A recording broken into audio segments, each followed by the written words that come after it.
नमस्कार दोस्तों, मेरा नाम कपिल सिक्का है। स्वागत है आपका स्टडी आई की एजुकेशन प्लेटफॉर्म पे। आज जुडिशरी की सीरीज में हम करने जा रहे हैं Maneka Gandhi versus Union of India. हाँ बिल्कुल, इसको मनेका गांधी के नाम से ही प्रोनाउंस किया जाता है।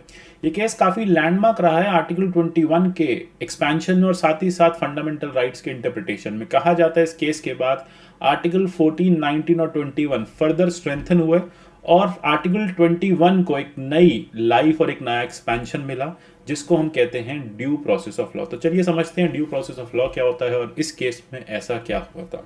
अगर आप स्टेट जुडिशरी एग्जाम्स की प्रिपरेशन कर रहे हैं तो इसके कोर्सेज आप हमारे यहाँ से परचेज कर सकते हैं। ये कोर्सेज प्रीलिम्स मेंस दोनों को ध्यान में रखते हुए डिज़ाइन किए गए और आपके लिए काफ़ी हेल्पफुल हैं।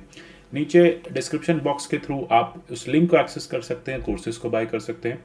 साथ ही साथ आप मेरे साथ टेलीग्राम पे जुड़ सकते हैं, जहाँ पे आपको सारे पीडीएफ मिल जाएंगे। @कपिल लाइव मेरा टेलीग्राम चैनल है और आप मुझे ट्विटर पे भी फॉलो कर सकते हैं @कपिल सिक्का पे। बात करते हैं 1977-78 की। जैसा कि आपने देखा, इमरजेंसी के बाद इंदिरा गांधी की इमेज जो है वो थोड़ी सी टार्निश्ड मानी जा रही थी। 1977 का इलेक्शन वो हार चुकी थी, जनता पार्टी गवर्नमेंट जो है वो पावर में थी। अब उनकी जो daughter in law Maneka Gandhi एक मैगजीन चलाती थी, कहा जाता है वो संजय गांधी के कहने पे इस मैगजीन को चलाती थी। मैगजीन का नाम था सूर्य मैगजीन। एक बार की बात है, सूर्य मैगजीन में एक तड़कती भड़कती सेंसेशनल न्यूज़ आती है, जिसमें जो उस समय के डिफेंस मिनिस्टर बाबू जगजीवन राम जी थे, उनके बेटे की कुछ स्कैंडलाइज्ड पिक्चर्स वहाँ पे पब्लिश की गई। अब उसको चलते जनता पार्टी खासी नाराज चल रही थी इस बात से, मेनका गांधी से। लेकिन रीज़न यहाँ पे कुछ और था कि मेनका गांधी एक बार बाहर विजिट करना चाहती थी, भारत से बाहर जाना चाहती थी किसी डेमोक्रेटिक या ह्यूमन राइट्स के पर्पस पे कोई स्पीच देने। अब जब वो ट्रैवल करना चाह रही थी तो उनका पासपोर्ट जो है वो इम्पाउंड कर लिया गया था, उनको बाहर ट्रैवल नहीं करने दिया गया, उनको अब्रॉड फ्लाई नहीं करने दिया गया। मेनका गांधी को इस बात से काफ़ी गुस्सा आया, उन्होंने पिटीशन फाइल करी कोर्ट में। वो चली गई आर्टिकल 32 के तहत कि मेरा आर्टिकल 21 जो है वो इन्फ्रिंज हुआ है। आर्टिकल 21 कहता है कि मुझे बाहर फ्लाई करने का राइट था और वो रोक दिया गया और वो राइट मेरा फंडामेंटल राइट था। इसी के साथ साथ कुछ और क्वेश्चंस भी कोर्ट के सामने रखे गए, तो देखिए क्या वो क्वेश्चंस थे। सबसे पहली चीज़, राइट टू ट्रैवल अब्रॉड जो है वो एक प्रोटेक्शन है आर्टिकल 21 में। अगर गवर्नमेंट मुझे बाहर जाने से रोक रही है तो कोई ना कोई फंडामेंटल राइट मेरा या कंप्लीट फंडामेंटल राइट मेरा इन्फ्रिंज हो रहा है। साथ ही साथ वो मेरे साथ इनइक्वालिटी भी प्रैक्टिस कर रही है, क्योंकि मुझे किसी भी आधार पे नहीं रोका जा रहा, मुझे बस एक पॉलिटिकल रिटेलिएशन के थ्रू रोका गया, ऐसा उन्होंने कोर्ट में कहा। कोर्ट ने भी देखा है, जब सरकार से डॉक्यूमेंट्स मांगे, रीज़न मांगा कि क्यों इनका पासपोर्ट इंपाउंड किया गया, तो सरकार के पास कोई जवाब नहीं था, वैलिड कोई आंसर नहीं था, कोई रीज़न गवर्नमेंट ने सबमिट नहीं किया। साथ ही साथ उन्होंने ये कहा कि अगर आप 21 मेरा इन्फ्रिंज करते हैं तो मेरा फ्रीडम ऑफ स्पीच भी आप इन्फ्रिंज कर रहे हैं। आप चाह रहे हैं कि मैं सूर्या मैगजीन बंद कर दूं, आपके प्रेशर में आ जाऊं, तो आप मेरा 19(1) भी इन्फ्रिंज कर रहे हैं और इनइक्वालिटी तो आप मेरे साथ प्रैक्टिस कर ही रहे हैं। दूसरी बात, कोर्ट ये देखना चाहती थी कि क्या ये प्रोसीजर जो फॉलो किया गया है 1961 के पासपोर्ट एक्ट का, पासपोर्ट रूल्स का, वो ठीक प्रोसीजर है या नहीं है। तो कोर्ट के पास एक नया क्वेश्चन फिर से आ गया, जो AK गोपालन से चलता आ रहा था कि क्या भारत में प्रोसीजर स्टैब्लिश्ड बाय लॉ को ही हम फॉलो करेंगे या फिर हम ड्यू प्रोसेस ऑफ लॉ को भी मानेंगे। साथ ही साथ पासपोर्ट एक्ट 1967 को भी के सेक्शन 10 क्लॉज 3C को भी यहाँ पे गवर्नमेंट कोर्ट को देखना था, जो गवर्नमेंट को पावर्स देती थी कि वो किसी के भी पासपोर्ट को इंपाउंड कर सकती है फिर विद नो रीज़न।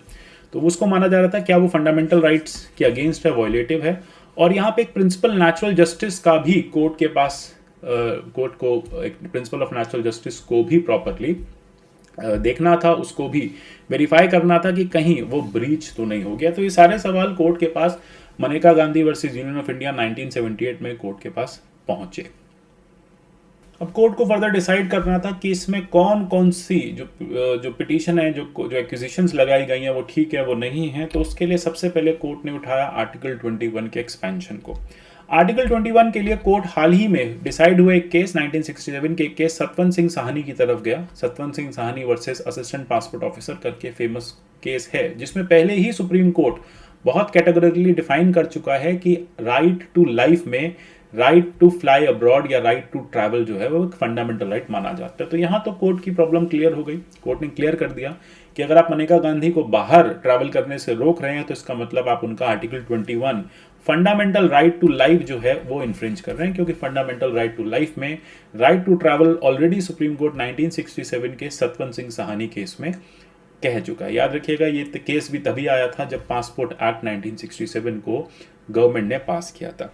बाकी जो सवाल थे जजमेंट में वो ये थे कि क्या 21 ब्रीच होने से आर्टिकल 14 और 19 भी ब्रीच होता है। तो यहाँ पे कोर्ट ने कहा बिल्कुल होता है, क्योंकि अगर आपको 21 में राइट टू लाइफ को टेस्ट करना है तो जब आपकी राइट टू लाइफ इन्फ्रिंज हो रही है तो कहीं ना कहीं आपकी डिग्निफाइड लाइफ भी इन्फ्रिंज हो रही है, क्योंकि राइट टू लाइफ का मतलब होता है right to live with dignity. इसका मतलब यह है कि आपकी राइट टू इक्वालिटी भी इन्फ्रिंज हो रही है। कहीं ना कहीं अगर आप फ्रीडम ऑफ स्पीच एंजॉय नहीं कर पा रहे तो वो भी आपके जीने के अधिकार को रोक रही है, क्योंकि स्पीच और एक्सप्रेशन एक ऐसी चीज है जो एक ह्यूमन को एनिमल से डिफर करता है। तो आर्टिकल 21 में सिर्फ एनिमलिस्टिक जीना ही जीना नहीं माना जाएगा, सिर्फ एनिमल्स की तरह जीना ही नहीं जीना माना जाएगा, डिग्निफाइड लाइफ को जीने को ही हम जीना कहेंगे। तो यहाँ पे आर्टिकल 21 में क्लियर कर दिया कि मियर जी लेने से आप ये नहीं कह सकते कि आपकी राइट टू लाइफ जो है वो आपको मिल रही है, प्रोटेक्टेड है। Right to life with dignity होनी चाहिए, आपकी लाइफ एक डिग्निफाइड होनी चाहिए, आपके पास फूड होना चाहिए, आपके पास कहीं भी जाने की आज़ादी होनी चाहिए, एक्सप्रेस करने की आज़ादी होनी चाहिए, तभी 21 को हम फुलफिल मानेंगे। तो अगर 21 इन्फ्रिंज होता है तो कहीं ना कहीं 14 और 19 भी इन्फ्रिंज आपका हो रहा है। तो पहली बार कोर्ट ने कहा कि एक यूनिक रिलेशनशिप है आर्टिकल 21, आर्टिकल 19 और आर्टिकल 14 में। सरकार कोई भी इस तरह का लॉ लेके आती है, पार्लियामेंट कोई लॉ लाती है जो 14 को या 19 को इन्फ्रिंज कर रहा है, तो ऐसा नहीं होगा कि वो 21 को इन्फ्रिंज नहीं कर रहा होगा। अगर वो 21 को इन्फ्रिंज कर रहा है तो ऐसा बिल्कुल नहीं होगा कि वो 14 और 19 को इन्फ्रिंज नहीं कर रहा होगा। तो कोर्ट ने यही कहा कि हर पार्लियामेंट के लॉ को इन तीनों आर्टिकल्स पे टेस्ट करना जरूरी है, क्योंकि ये तीनों आर्टिकल्स म्यूचुअली एक साथ काम करते हैं, म्यूचुअल तीनों में एग्जिस्टेंस है। साथ ही साथ अगर हम बात करें, एक और कॉन्सेप्ट यहाँ पे कोर्ट ने उठाया कि प्रोसीजर स्टैब्लिश्ड बाय लॉ तो हम लंबे समय से देखते आ रहे हैं। हमें पता है कि हमारे संविधान में procedure established by law categorically article 21 में मेंशन्ड है। आपको याद होगा एक डिबेट अंबेडकर की, जहां पे अंबेडकर चाहते थे कि ड्यू प्रोसेस ऑफ लॉ भी आर्टिकल 21 का पार्ट हो, लेकिन उस समय यूएस के जो हमारे लीगल काउंसलर थे, जो हमें काउंसिल कर रहे थे, हमारे पूरे कॉन्स्टिट्यूशन को ड्राफ्ट करने में हेल्प कर रहे थे, जस्टिस फेलिक्स फ्रैंकफर्टर, उन्होंने ये कहा था कि भारत की कोर्ट्स अभी इतनी ज़्यादा कैपेबल नहीं है कि वो ड्यू प्रोसेस ऑफ लॉ को मैनेज कर पाएं। तो अभी आप प्रोसीजर स्टैब्लिश्ड बाय लॉ ही रखो। समय के साथ साथ जब आपकी कोर्ट्स इतनी एक्सपर्टाइज हो जाएगी, उनके पास आपके पास मैन पावर होगा, आपकी कोर्ट्स ठीक से फंक्शन करने लग जाएंगी, कॉन्स्टिट्यूशनल इंटरप्रिटेशन ठीक डायरेक्शन में करने लग जाएंगी, तब आप ड्यू प्रोसेस ऑफ लॉ के मैकेनिज्म को अपने कॉन्स्टिट्यूशन में इनकॉर्पोरेट कर सकते हो। और यही हुआ मनेका गांधी केस में। कोर्ट ने कहा कि हम सिर्फ ये नहीं देखेंगे कि लॉ पार्लियामेंट ने बनाया है, मतलब हम सिर्फ प्रोसीजर स्टैब्लिश्ड बाय लॉ नहीं देखेंगे, हम देखेंगे कि पार्लियामेंट जो लॉ बना रही है उसके पीछे पार्लियामेंट की मंशा क्या है, इंटेंशन क्या है। अगर वो इंटेंशन फेयरनेस नहीं देने की है, अगर वो इंटेंशन ऑपरेसिव है, अगर वो इंटेंशन आर्बिट्री है, फेंसिफुल है, तो हम उस लॉ को नल एंड वॉइड कर देंगे। तो इसलिए कोर्ट ने पहली बार यह स्टैब्लिश कर दिया कि प्रोसीजर स्टैब्लिश्ड बाय लॉ तो आपके कॉन्स्टिट्यूशन का इंटीग्रल पार्ट है। साथ ही साथ जब भी पार्लियामेंट कोई लॉ बनाएगी उसे ड्यू प्रोसेस को भी फॉलो करना पड़ेगा। उसे ये भी देखना पड़ेगा कि मेरे पास पावर तो है लॉ बनाने की, लेकिन मैं जो लॉ बना रही हूं, मतलब पार्लियामेंट जो लॉ बना रहा है, वो लॉ कितना ज्यादा फेयर है, कितना ज्यादा इंक्लूसिव है और कितना ज्यादा जस्टिस दे रहा है।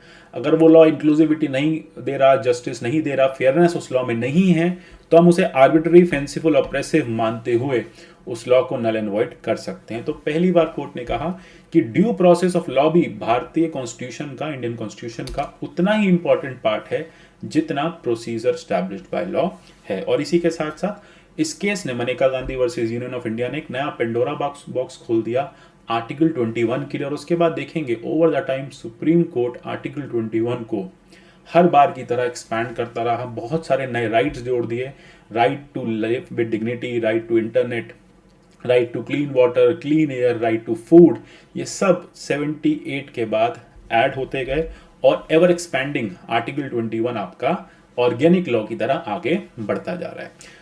UPSC IAS pre cum mains के हमारे स्मार्ट कोर्सेज अवेलेबल हैं, 50% डिस्काउंट के साथ अवेलेबल हैं। studiiq.com से परचेज कर सकते हैं या फिर हमारी ऐप से भी आप इसे परचेज कर सकते हैं। आशा करता हूँ सीरीज आपको अच्छी लग रही होगी। इस तरह के और केसेस में लाता रहूंगा, जुड़े रहिए हमारे साथ। Until next time, God bless you all.